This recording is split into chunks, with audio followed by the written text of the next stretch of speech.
एक दिन एक लड़का जिसका नाम राजू था, घूमता घूमता पेड़ के नीचे आकर सो गया। सोते ही उसे गहरी नींद आ गई।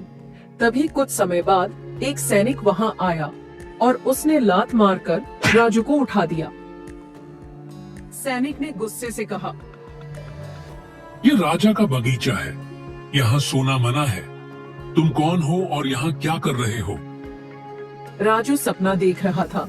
जागते ही वह नाराजगी भरे स्वर में बोला, तुमने मुझे क्यों उठा दिया? मैं तो सपने में रानी के हाथों दूध पीने वाला था। सैनिक यह सब सुनकर हैरान हो गया और राजू से बोला, मुझे तो तुम्हारी बात की कोई समझ नहीं आ रही। तुम सपनों में क्या गुल खिला रहे थे, ये राजा को बताना होगा। मैं एक सपना देख रहा था कि जो उत्तर दिशा वाला राजा है, उसकी बेटी मेरे पास खड़ी थी और मुझे दूध पीने को बोल रही थी। जो पश्चिम दिशा वाले राजा की बेटी थी, वह मेरे पैर दबा रही थी। जब वह मुझे दूध पकड़ाने लगी, तभी तुम आ गए और मुझे उठा दिया। मेरा सारा सपना तुमने बर्बाद कर दिया। यह सब सुनकर सैनिक को बहुत गुस्सा आया। उसने सोचा, यह गरीब सा दिखने वाला लड़का सपने में राजाओं की बेटियों को देख रहा है। ये तो बर्दाश्त से बाहर है। सैनिक ने तुरंत राजू को पकड़ लिया और उसे राजा के दरबार में ले गया। वहां पहुंचकर सैनिक ने राजा को सारी बात बता दी। राजा यह सब सुनकर बहुत क्रोधित हो गए और बोले, कैसी निर्लज्जता है। एक साधारण लड़का जो हमारे पड़ोसी राजाओं की बेटियों को अपने सपनों में देखता है, और हद तो तब हो गई जब उसने मेरी बेटी को भी अपने सपने में देख लिया। यह हमारी शान और सम्मान का घोर अपमान है। राजा ने गुस्से में आदेश दिया, सैनिकों, इसे गिरफ्तार कर लो। इसे उम्र कैद की सजा दी जाती है। ये अपने सपनों के साथ अब जेल की सलाखों के पीछे ही रहेगा। सैनिक ने राजा के आदेश का पालन किया और राजू को जेल में डाल दिया। राजू को रोज सिर्फ एक वक्त की रोटी और एक कटोरी पानी दिया जाता था, जिससे न तो वह ठीक से जी सकता था और न ही मर सकता था। जेल में बैठा राजू अक्सर बाहर खड़े पहरेदार से बातें करता रहता। एक दिन ऐसा हुआ कि राजू को न रोटी मिली और न ही पानी। वह भूखा प्यासा बैठा था। बाहर खड़ा पहरेदार भी उदास दिखाई दे रहा था। राजू ने उससे पूछा, क्या हुआ भाई? राजा का कौन मर गया जो तुम इतने उदास हो? मरा तो कोई नहीं, लेकिन पश्चिम दिशा वाले राजा ने हमारे राजा को एक चिट्ठी लिखी है। उसमें उसने कहा है कि अगर हमारे राजा ने उसके सवाल का जवाब नहीं दिया, तो वह हमारे राज्य पर हमला कर देगा। तो फिर राजा ने क्या किया? राजा ने अपने दरबार में बड़े बड़े विद्वानों और पंडितों को बुलाया, लेकिन किसी के पास भी उस सवाल का जवाब नहीं था। इसी वजह से सारा राज्य दुखी है। अरे, ऐसा कौन सा सवाल है जिसका कोई उत्तर न दे सके? जरा मुझे भी तो बताओ। राजा ने ऐसा लिखकर भेजा है कि 3 रंगीन डंडे हैं। तीनों एक जैसे लंबे हैं, एक जैसे मोटे हैं और एक ही शाखा से बनाए गए हैं। राजा ने यह पूछा है कि इन डंडों में से आगे वाला डंडा कौन सा है, बीच वाला कौन सा है और पीछे वाला कौन सा है। डंडे सभी एक जैसे हैं, इसलिए किसी को कुछ पता नहीं चल रहा। इसी वजह से राजा उदास है, क्योंकि अब तक किसी से भी इस सवाल का जवाब नहीं मिला। ये तो बहुत आसान सवाल है, इसे तो मैं अभी हल कर सकता हूँ। यह सुनकर पहरेदार बहुत खुश हुआ। उसने तुरंत जाकर राजा को सारी बात बता दी। राजा ने कहा, हमें तो बस जवाब चाहिए। उस लड़के को जल्दी से लेकर आओ। सैनिक राजू को बुलाने के लिए जेल पहुंचे। उन्होंने कहा, राजू, राजा ने तुम्हें बुलाया है। चलो, तुम्हें दरबार में ले जाना है। मैं ऐसे ही नहीं जाऊंगा। तो फिर कैसे जाओगे? क्या एक कैदी का इस तरह राजा के दरबार में जाना अच्छा लगेगा? मैं तो राजा के जैसे कपड़े पहनकर, घोड़े पर सवार होकर पूरे शहर का चक्कर लगाकर फिर राजा की गद्दी पर बैठकर अपना जवाब दूंगा। अगर राजा को यह मंजूर है तो मैं जाने के लिए तैयार हूँ। सैनिकों ने जाकर राजू की बात राजा को बता दी। राजा यह सुनकर पहले तो बहुत गुस्सा हो गए और बोले, एक साधारण कैदी ऐसी शर्तें रख रहा है, ये तो हमारे राज्य का अपमान है। लेकिन फिर राजा ने थोड़ा सोचा और समझा कि उनके पास कोई और चारा भी नहीं है। अब तक कोई भी उस सवाल का जवाब नहीं दे पाया था और पश्चिम दिशा के राजा का खतरा सिर पर मंडरा रहा था। आखिरकार राजा ने गहरी सांस लेते हुए कहा, अगर उसे लगता है कि वह इस सवाल का जवाब दे सकता है तो जैसे वह कहता है वैसे ही ले आओ।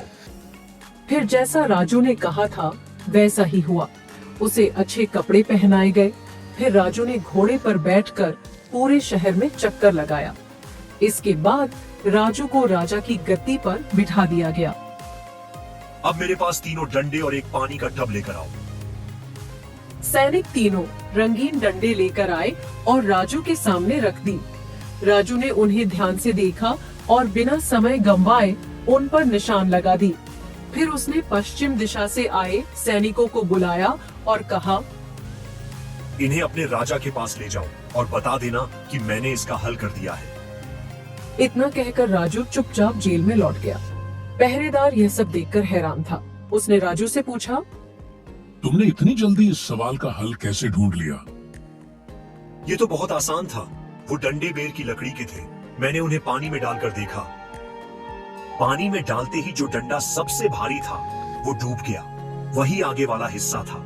जो थोड़ा कम डूबा वह बीच वाला हिस्सा था और जो ऊपर तैरता रहा वह उसका पिछला हिस्सा था।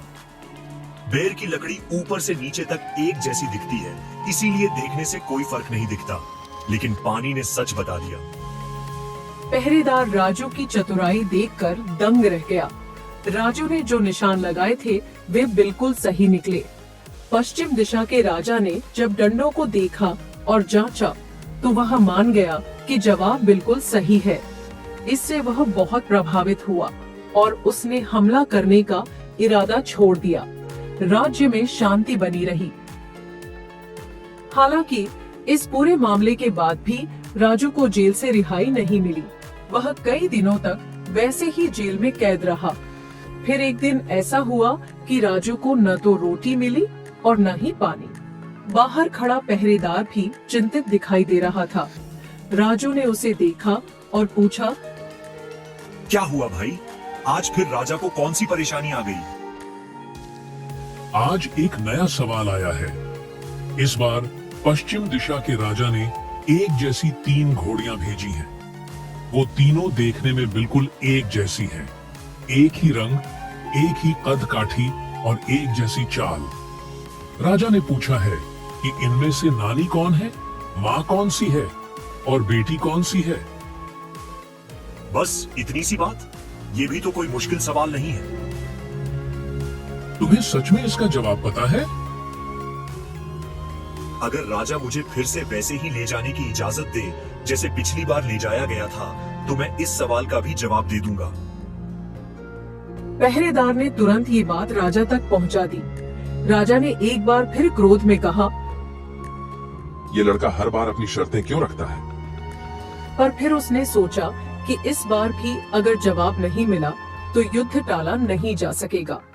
कोई दूसरा उपाय न देखकर राजा ने कहा, जैसा वो कहता है वैसा ही करो। फिर जैसा राजू ने कहा था वैसा ही किया गया। उसे फिर से राजा के जैसे कपड़े पहनाए गए, घोड़े पर बिठाया गया और पूरे शहर में घुमाया गया।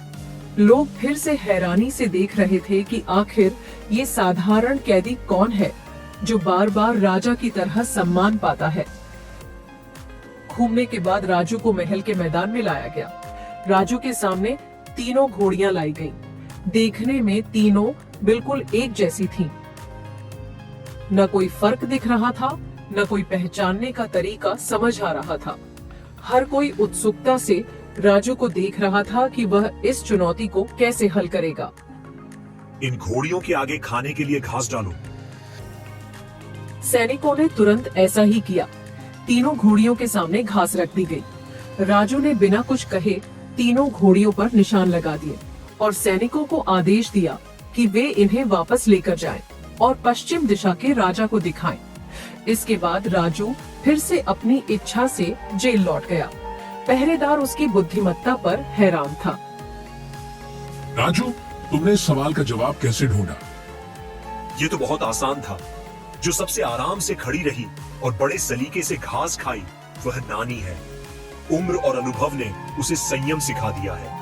जो थोड़ी सतर्क थी और चारों तरफ देख रही थी वह माँ है। उसे अपने बच्चे की चिंता रहती है और उसकी निगाहें हमेशा सुरक्षा पर होती है। और जो जल्दी जल्दी घास खाने लगी वह बेटी है। उसकी भूख और बेचैनी उसकी युवावस्था को दर्शाती है। बस इसी आधार पर मैंने पहचान लिया। राजू की इस समझदारी की चर्चा पूरे राज्य में फैल गई।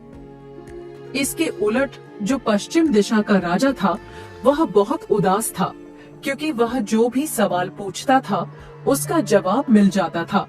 इस वजह से उसे कोई मौका नहीं मिल रहा था युद्ध करने का। पर इस बार उसने सबसे मुश्किल सवाल भेजा। ये सवाल जब राजा ने भेजा तो एक बार फिर से पूरा राज्य उदास हो गया। राजू को फिर से खाना पीना मिलना बंद हो गया। राजू ने पहरेदार से पूछा, क्या बात हो गई? फिर से कुछ गड़बड़ हो गई क्या? इस बार पड़ोसी राजा ने एक और मुश्किल सवाल भेजा है। सवाल ये है, जो है वो नहीं है, जो था वो नहीं था, जो नहीं था वो ही था। राजा का कुत्ता कानों का कच्चा। राजा ने एक बार फिर राजू को जेल से बुलवाया। इस बार राजू जाने के लिए तैयार न हुआ। फिर राजा खुद चलकर राजू के पास आया और बोला, राजू, तुम इस सवाल को जरूर सुलझाओ। अगर इस सवाल का हल करना है तो मुझे खुद उस राजा के शहर जाना पड़ेगा। और इस सवाल को हल करने के लिए आप उस राजा से 6 महीने का समय ले लीजिए। राजू घोड़ा और सारा खर्चा लेकर उस राजा के शहर में पहुंचा और वहां एक शानदार महल लेकर शहजादे की तरह रहने लगा। एक दिन बाजार में मंत्री की बेटी ने उसे देखा और मोहित हो गई। उसने अपने पिता को बताया और काफी सोच विचार के बाद मंत्री ने बेटी की शादी राजू से कर दी। शादी के बाद राजू महल में रहने लगा, लेकिन असली मकसद पूरा करने के लिए इधर उधर घूमता रहा। इसी दौरान उसकी मुलाकात एक नाचने वाली लड़की से हुई।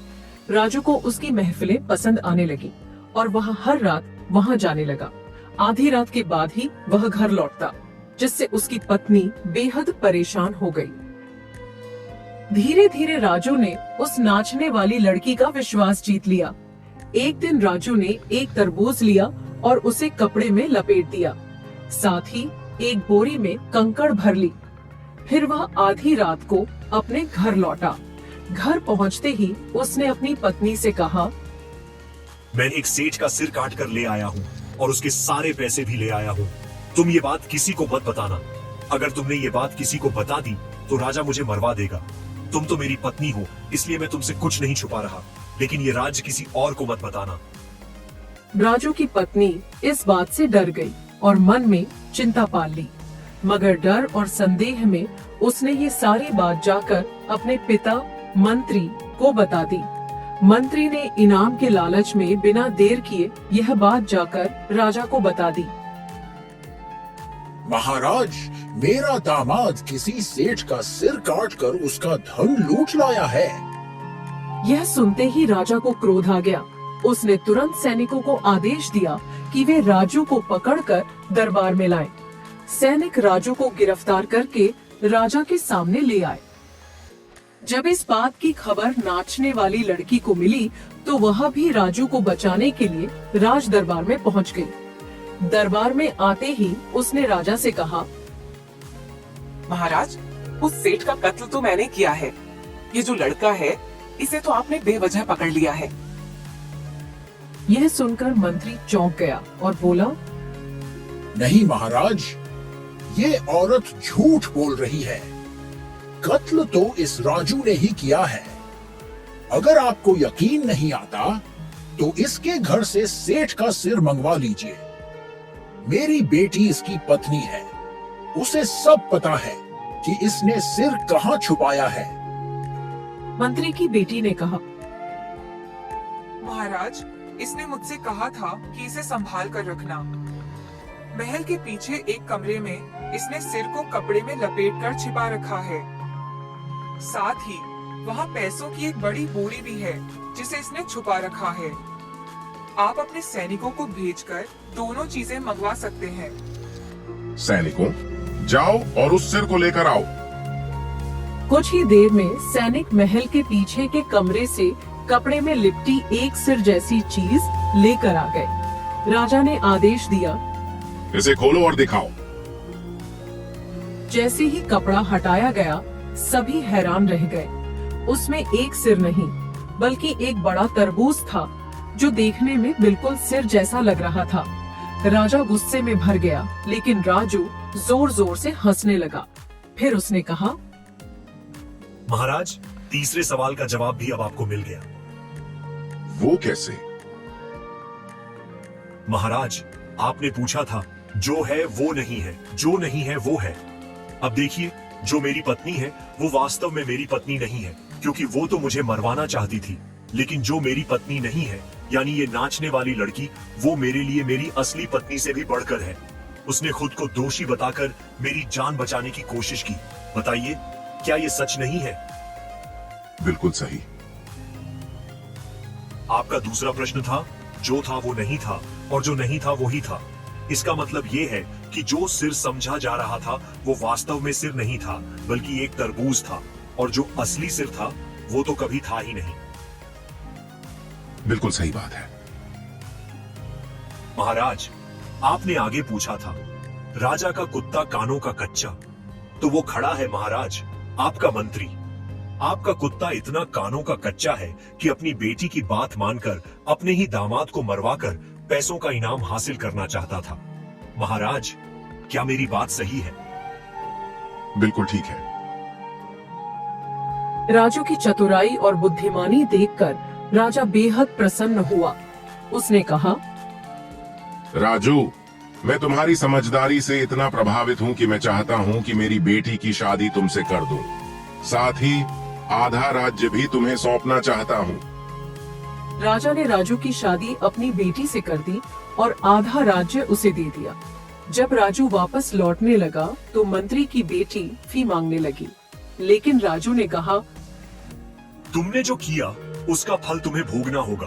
अब तुम महल में नौकरानी बनकर रहोगी। इसके बाद राजू उत्तर दिशा के राजा के पास लौटने के लिए निकल पड़ा। जैसे ही वह अपने राज्य के पास पहुंचा, राजा ने सोचा कि पश्चिम दिशा का राजा उस पर हमला करने आ रहा है। वह डर गया और तुरंत अपना दूत भेजा। दूत ने कहा, कृपया हम पर हमला न करें। आप चाहें तो मेरे राजा का आधा राज्य और उनकी बेटी का विवाह भी स्वीकार कर सकते हैं। बस हमें क्षमा कर दीजिए। मैं हमला करने नहीं आया हूँ, ये तो एक बड़ी गलतफहमी है। दूत ने जब यह बात अपने राजा को बताई तो राजा को राहत मिली। उसने कहा, अगर ऐसा है तो मैं अपनी बेटी का विवाह उससे करना चाहता हूँ और आधा राज्य भी उसे सौंपना चाहता हूँ। इस तरह राजू ने अपनी बुद्धिमानी और सरलता से 2 राज्यों की शांति स्थापित कर दी और 2 राजकुमारियों से विवाह किया। फिर उसने उस सैनिक को बुलाने का आदेश दिया जिसने उसे पकड़कर राजा के दरबार में पेश किया था। जब सैनिक आया तो वह डर के मारे कांपने लगा। राजू ने मुस्कुराते हुए कहा, डरो मत, तुमने उस दिन मेरे सपने को सच करने में मदद की थी। अगर तुम मुझे पकड़कर न लाते तो आज मैं इस मुकाम तक नहीं पहुंचता। हर इंसान की किस्मत उसके कर्मों से बनती है। राजू ने सैनिक को ढेर सारे इनाम देकर सम्मानित किया। इस तरह राजू की चतुराई और सहनशीलता ने उसे महान बना दिया और उसकी कहानी